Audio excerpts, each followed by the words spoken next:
Well, everybody, thanks for coming. We'll get a few opening remarks. Coach Smart, and then we'll take your questions. Reminder, you got remote mics. If you'll raise your hand, they'll get one of the microphones to you. And when we're done here, we'll have the players on the second floor, and then the baseball press box will be open for you to work following that. Okay. Thanks, Claude. We'll open up today. We finished last week of our off week working on Florida, kind of the last day, Wednesday, Thursday, getting in some game plan prep and trying to get ahead. And then today we'll kind of do the same continuation. Players were off this weekend. It was good for them to get a break. I know most of them came back excited yesterday and looking forward to an opportunity to play in what I think is one of the best games in all of college football in terms of the pageantry, the 50-50 stands, the neutral site, really cool atmosphere that we'll get to play in Jacksonville, and looking forward to a really good football team. Raise your hand. We get a microphone to you.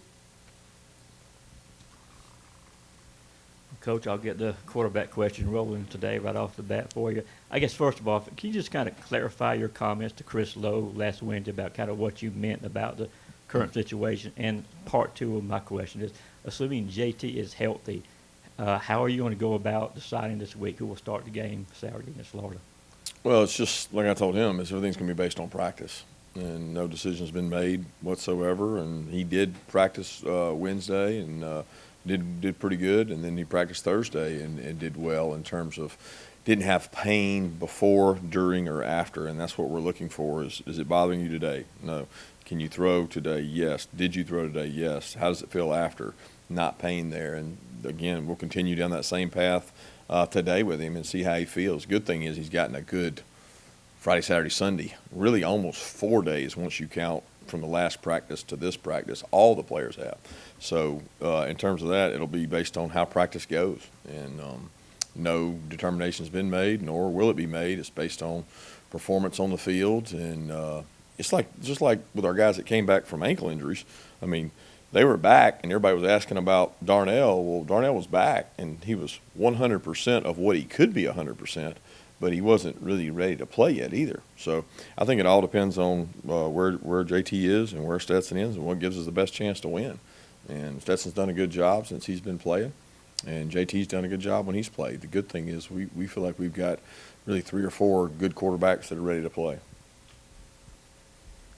This is the first time since 2017 that this is not a top 10 matchup, and it kind of highlights that there's only one other team in the East right now that's in the top 25. Does it is the East down, or do you believe that that's misleading, that the division is stronger than it looks according to the records and rankings?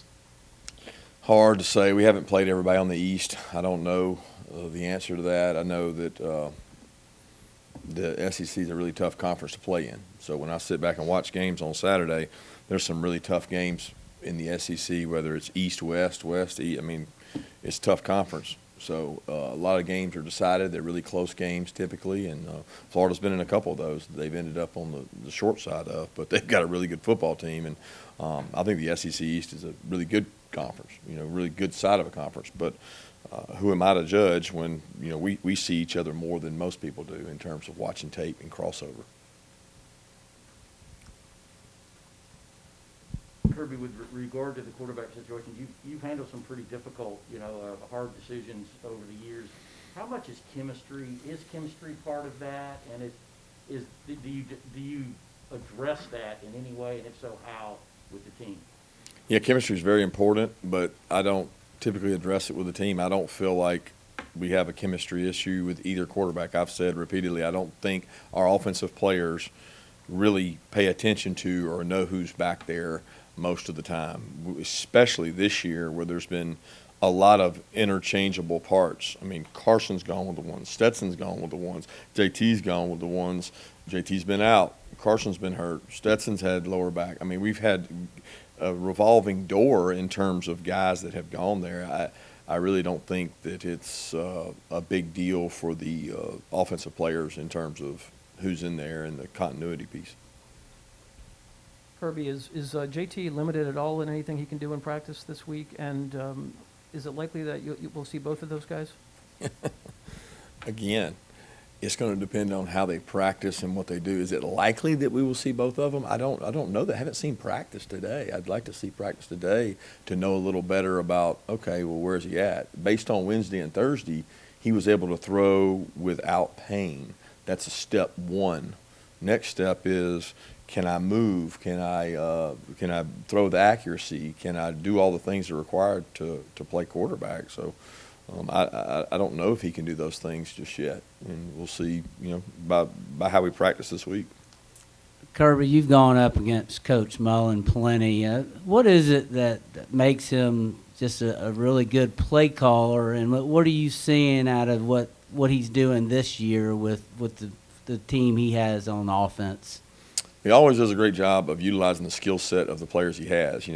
Probably more at Mississippi State, he had different kinds of quarterbacks. He went through. I mean, he's proven that he can win with all kinds. Whether you say it's a pocket QB, whether you say it's a running QB, you say it's a dual threat QB. Everybody has these classifications, but he plays to the skill set of his skill players, and that includes his quarterback. So, seeing what he's done with Dak, seeing what he's done with Trask, seeing what he's done with Tim Tebow, even you go as far back when he had him, he's done a tremendous job of packaging what they do well, whether that's play action, he has a lot of different packages he uses, and sometimes the history of that can be detrimental to you because you end up chasing ghosts of things he's done in the past or plays he used, and at the end of the day, it boils down a lot more to how do the players play, not what are the defenses or offensive that we call.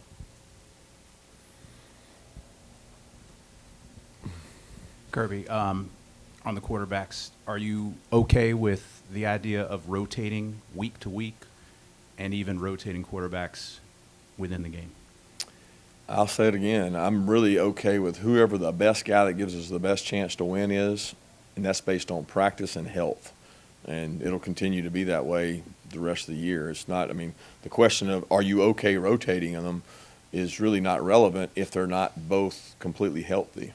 So I'd just go off, are they healthy, and who gives us the best chance to win based on what we think we need to do offensively against their defense. Did your break from practice give you a chance to watch any of the Braves NLCS, and are you enjoying the Braves postseason? I was excited for the Braves. I got to see the end of the game, I guess, Saturday night. I got to see the end of that after some of the college games were over, but certainly excited for Atlanta and the state of Georgia, and those guys have done a tremendous job closing and playing well at the end of the year. Kirby, what about their quarterback situation? They've been playing two guys. Is the offense similar with either one of those guys in there? They really don't hold back. They may feel like there's differences that I'm not aware of, but when you look at the quarterback reels, there's plays within each game that both quarterbacks run. They don't not run quarterback draw or not do drop back pass or not do zone read or not do speed option with one guy or the other. There's most packages they both carry. Now, he may have some he may limit one guy's package as opposed to the other, but the way the game's called, they have very similar plays. I think they're physically different in their build, both tremendous athletes and both really tough guys to defend in terms of 53 yards of sideline and extra hat in the run game makes it tough. Last year you were without Jordan Davis. Going into this game, you were also without George Pickens. You should have Jordan back this year. What will that mean for your team? Well, I think the depth on the defensive line as a whole is big. We were banged up some last year and didn't play real well, honestly. Anytime you've got depth at most positions, it helps, especially in this game. I think Jordan being back and being healthy is very important to us in terms of the run game and being able to control the run game. And his ability to play multiple snaps will be important. He's got to play in this game because he's a dominant player up front. But they've played against him before. They know Jordan's a good player, and we'll need a lot of guys to play because those defensive linemen, they can't play more than 30 to 35 snaps a game. Kirby, over the bye week, I'm sure y'all had a chance to do a lot of self-scouting and that kind of stuff early in the week. Just from just what does that process look like for y'all? And I guess what are some of those areas that y'all really identified as needing to improve heading into this week and the last half of the season? Well, we look at everything. We look at statistics and numbers and where we are, things we've done well, things we've done poorly. Sometimes we try to, bring a new wrinkle that maybe another team's done. We study other teams that are doing well in certain areas, third down, red area, and there's really not an area that we can't improve on. So we didn't take the week and say, ooh, we got to just do this. But both offense, defense, and special teams went back and looked at the first 7 and said what we did well, what we did poorly, and what we can improve on, and we tried to attack those. Coaches, I ask you about Chris Smith, Amir Speed, Kenny Mack, how they're doing. Are they able to play this week or not? Yeah, they were all able to practice last week. We're hopeful to have them back 100%. They were beat up and banged up last week, but they practiced. So it's a matter of, are they 100% this week? And with 3 days off, we'll find out a lot more today about kind of where each one of those guys is. I think Chris and Kenny are much closer. Amir is hopefully getting there. Kirby, I know coaches, find anything to worry about. With Florida being 2-3, do you worry that your guys won't be as zoned in on them, as when they were really highly ranked the last couple of years? No, this game's not about rankings. It's never been about rankings. It's a rival game. Our kids understand that. One of their losses was to Alabama, in which they played a really good game at home, had an opportunity to win, and then 2 road games. So it's not about records, and don't think it ever is. It's a lot more about what we do, not about records. Kirby, I think last week maybe you answered a question from Chris about, Chip about Georgia, Florida, and home and home versus down in Jacksonville. Your quote was, it's complex as far as recruiting goes down there. What is involved with allowing both teams to be able to recruit at in this case, a neutral site game in Jacksonville? Well, it's against NCAA rules. So you're trying to get a rule change that exists in terms of being off your campus and being able to recruit. There's being able to recruit, and then there's being able to give tickets, 2 different things. So people would argue if you can give tickets, that's recruiting. That's not recruiting to me just because you hand somebody a ticket. You don't see them. We had recruits at the Georgia Clemson game, but we had no contact with them. So that's not really recruiting. That's an invitation to watch us, which they can do that on TV. They can't interact with us. So that I can't change that rule. That's not a rule that's within. Attempted at looking at potentially changing that rule? Not really, because we don't have time. We fly in, we prepare for the game, we play the game, and we leave. We're going to stay afterwards and hang out with them. You can't really do that, and you're not showing off your facility. So it's much tougher in regards to that. So it's not as simple as, well, let's just make it where you can recruit down there. It's not really the answer either.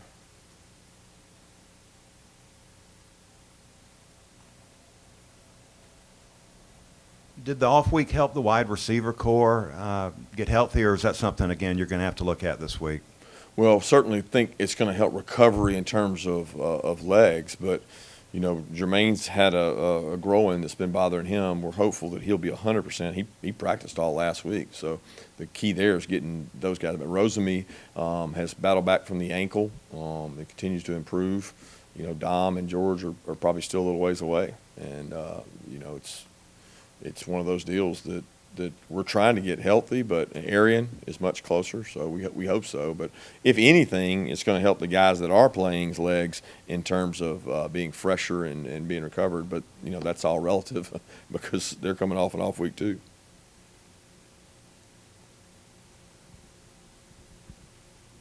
Kirby, I know it doesn't affect this game, obviously, but I'm curious about your background when you were being recruited. Was Florida ever in the picture when you were a player as a recruit? Yeah, I was recruited to Florida. I went on an official visit to Florida, so I did a trip down there, and it was actually closer than Athens to where I grew up. So, yeah, I was recruited by Florida.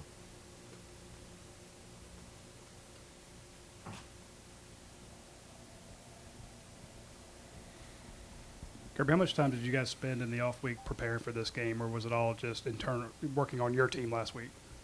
It was both. We work on future opponents. We look at future opponents. We look at ourselves. That's the self-scout piece. And like I said at the start, we took a portion of what they do on Wednesday, but Wednesday was primarily development and working on our team, and then Thursday was almost all Florida, other than a little bit of good on good. So we worked on future opponents, Florida, and ourselves.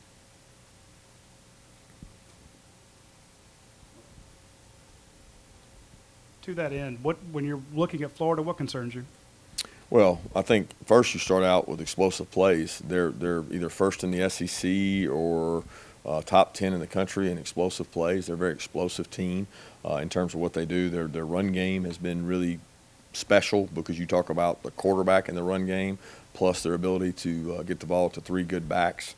They do a great job of that. So when you talk about Florida up front, they've got massive men. They have really big defensive line, bigger than what we faced. They're tough to run the ball against, especially inside. I don't think you can look at one game as a picture and say that that's the way it goes. I think they're really talented out on the perimeter. The corners they've got, safeties they got, have played a long time for them. So, and then their specialists are really good players too.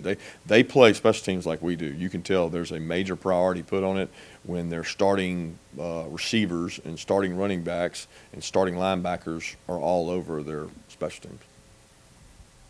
Kirby, is Nakobe Dean dealing with an injury, and can you tell us how long Kendall Milton might be out? Don't know how long on Kendall. He had a slight MCL, so don't know how many weeks it will be. Nakobe's fine.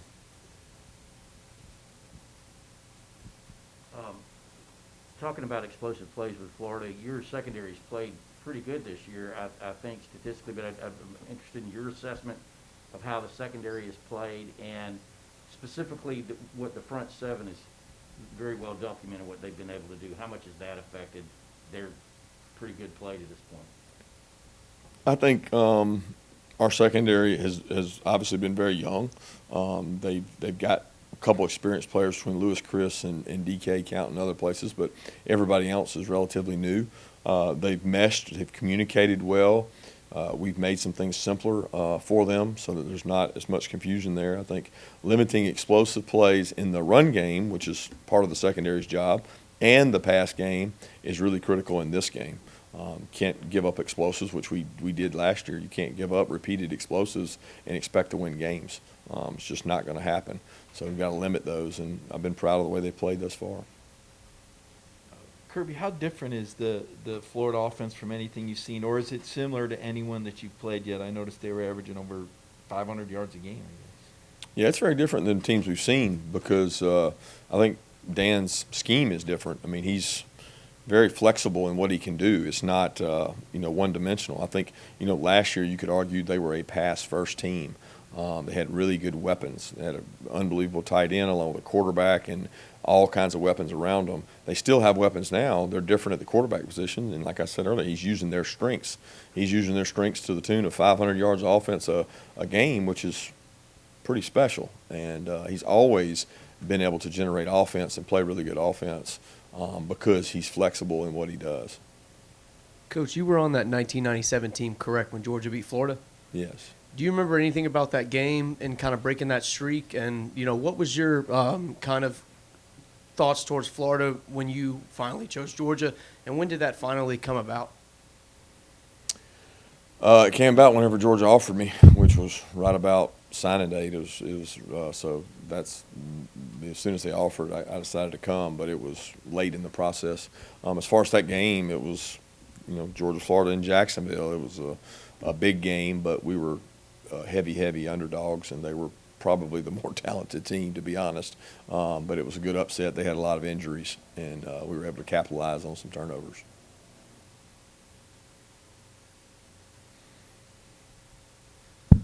Kirby, looking back at the game last year, the second half of the second quarter, Florida went from up 7 to 17. But, you clearly made the decision to try to get points because they were getting the ball. What is the fine line when you're going into half? Because interesting enough, about the same thing happened in the Super Bowl to the Chiefs last year. Yeah, it's always tough. I mean, I do think when you play a team that you think it's going to be a high-scoring game or they score a lot of points, you have to be willing to score points with them. You got to be able to score, and we had a lot of opportunities last year to score offensively. We missed some shots, we missed some runs. We missed some things, but at the end of the day, you can't give up explosives at the rate we gave them up. And if you give up explosives, that's probably the number one indicator, even more than turnovers, to who wins games. And we just gave up too many and didn't make enough. Got time for 2 more questions, anybody? Raise your hand. Going back to that game, how badly was Stetson Bennett hurt when he went down on his shoulder? I know he stayed in the game, but he did not look the same. Yeah, I don't know. It'd be hard for me to measure how badly. I mean, I know he got a shot, and he didn't have great feeling in it. But he's a tough kid. He's a competitor, and I couldn't tell you exactly how bad it was. Kirby, you mentioned the explosives of last year's game. What is different about your defense this year to better defend against those explosives from the Florida offense? Well, I think we've got some different ways to look at things. The communication's been better. I would never say you're immune to it. I mean, right? The people take shots. They're going to take shots. We know that going into every game. We got to play well on the perimeter. We got to tackle well. We got to affect their quarterback. We got to cover their wideouts. We got to do all the same things we got to do every week. So you're not. It's not so easy to sit here and say one thing has to happen in order to do that. We've got to affect the quarterback, and whether that's through pressure or getting home. But a lot of this year comes around being able to control the run game and stop the run, because they're tremendous at both.